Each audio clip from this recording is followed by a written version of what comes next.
অবস্থা দেখো, বৃষ্টির জলে ভিজে কাদা কিচকিচ কিচকিচ করছে। আর আমার মাকে দেখো রান্না। এ মা, অন্নপূর্ণা ভান্ডার পেলি আর আলু পোস্ত ডাল ভাত খাচ্ছিস? আর পুজো। ও আজ মা মনসা পুজো। তাই দেখো পুরো ভিজে চপচপ মা কথা বলছে। আলু পোস্ত আর উনুনে ধুমো উঠছে। আর মা মনসার পুজো, তাই ডাল আর পোস্ত করেছে। আর এদিকে ধুমো, আর এদিকে ঘরের কি অবস্থা। আর এই দেখো আমি স্নান করে চলে এসেছি, কাজ থেকেও চলে এসেছি। আর এই দেখছি আমি ধুমোতে ভর্তি করে দিয়েছে মা। আর ঘরে কাদা কিচকিচি দেখতে পাচ্ছ।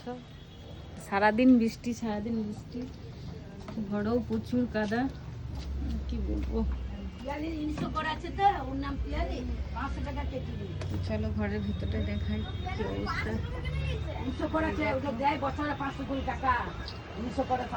চলো টাটা।